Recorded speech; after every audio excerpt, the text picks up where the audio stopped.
Hello friends, मैं doctor Kanchan Gupta अपने desk पे आपका स्वागत करती हूँ। A very very good life to you.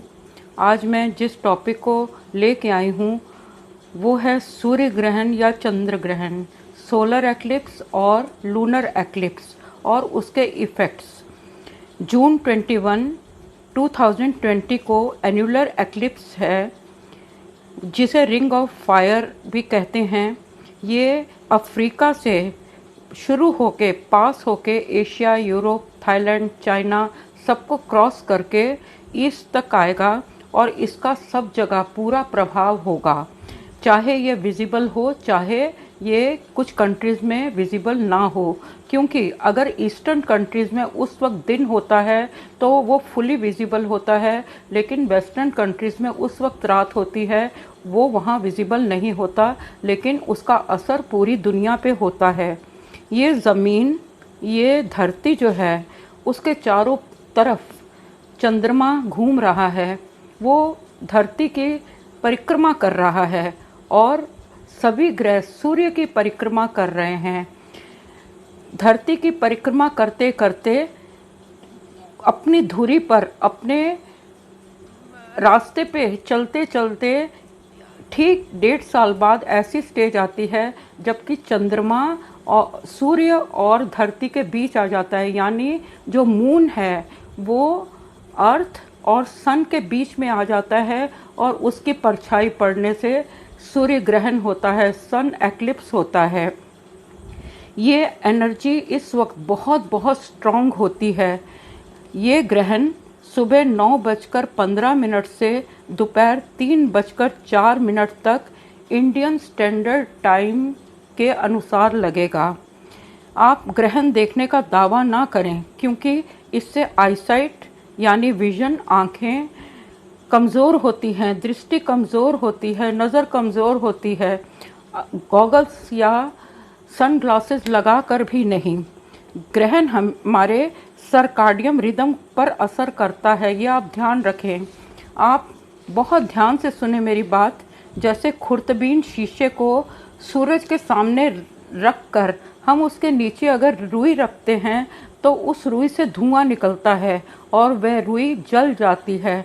तो आप सोच सकते हैं कि जब ग्रहण नहीं होता तब भी एक जगह अगर हम सूरज की किरणों को, रेस को कंसंट्रेट करना चाहें तो वो कितनी जल्दी कंसंट्रेट होके चीज़ को जला सकती हैं। अगर रुई या कागज़ रखा जाए उस कागज़ को भी जला देंगी।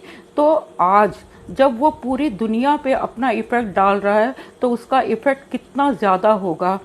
इसी तरह ग्रहण लगने पर ये किरणें, ये रेज़ कॉन्सेंट्रेट होकर इस ज़मीन के सभी प्राणियों पर प्रभाव डालती हैं। पूरा चेतन वर्ल्ड मीन्स जानदार हर चीज़ इससे इफ़ेक्टेड होती है। इस दिन हाई टाइड्स आती हैं। हर प्लांट, एनिमल किंगडम इससे प्रभावित होता है। ह्यूमंस इससे प्रभावित होते हैं। ग्रहण लगने से पहले जो परिंदे हैं, पंछी हैं, चिड़ियाँ, तोते, मछलियाँ, पेड़ पौधे, सभी को इसका आभास हो जाता है। उन सबको पहले ही पता चल जाता है, क्योंकि समुंदर की लहरों में फ़र्क आता है। अंदर समुंदर के अंदर जो आवाज़ें हैं ज़मीन के मेटल्स के रिएक्ट करने की, वो मछलियों को पता चल जाती हैं और वो भी डरी डरी, सहमी सहमी इधर उधर छुपती हैं। पंछी जो हैं आप देखेंगे वो चहकना बंद कर देते हैं। उस वक्त बिल्कुल चुपचाप चारों तरफ सारा एटमॉस्फेयर होता है। सभी पंछी, सभी बर्ड्स अपने अंडे बच्चों को अपने पंखों में छुपा लेते हैं। ये जो पूरा यूनिवर्स है, ये ब्रह्मांड जिसे कायनात कहते हैं, ये हज़ारों लाखों स्पीसीज, प्लांट किंगडम इसमें हमें नज़र आते हैं। इस दुनिया में हमें लाखों किंगडम्स नज़र आते हैं। प्लांट की लाखों स्पीसीज, एनिमल्स की लाखों स्पीसीज, वो सिर्फ 1% है। लेकिन जो हमें नज़र नहीं आता वो बेहिसाब है। इसलिए जो ताकत नज़र नहीं आती उसका असर बेहिसाब है। इस बात को मानकर आप कुछ प्रिकॉशंस ज़रूर लें।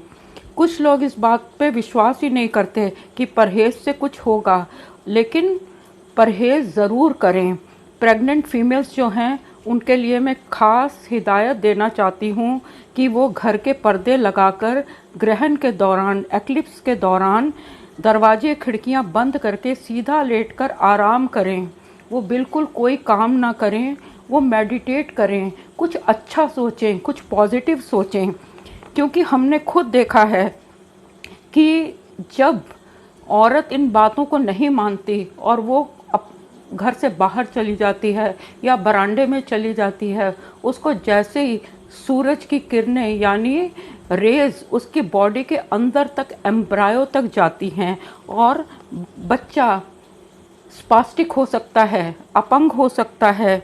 उसे कपड़े धोना, निचोड़ना मना है। औरत को कभी कपड़े धोने और निचोड़ने नहीं चाहिए और उसे कुछ भी काटना नहीं चाहिए। वो सब्जी ना काटे, सुई, सिलाई, कैंची का काम बिल्कुल ना करे, सिर्फ आराम करे और अपने भगवान को, अपने गॉड को याद रखे।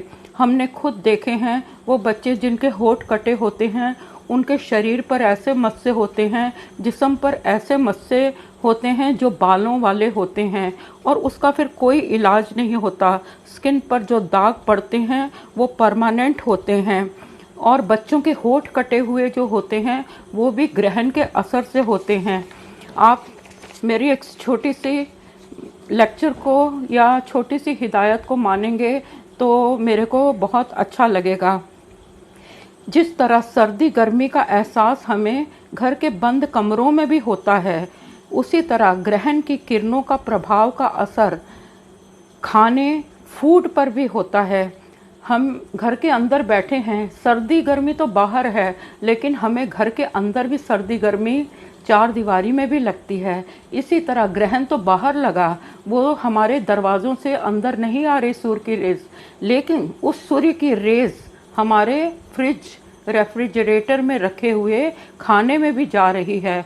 इसलिए आप ये कर सकते हैं कि जैसे डो, गूंथे हुए आटे, दूध, दही, पानी, सब्जी, दाल जो बन चुकी है, कच्ची नहीं, जो बन चुकी है, उसमें थोड़ी सी तुलसी के पत्ते ज़रूर डालें।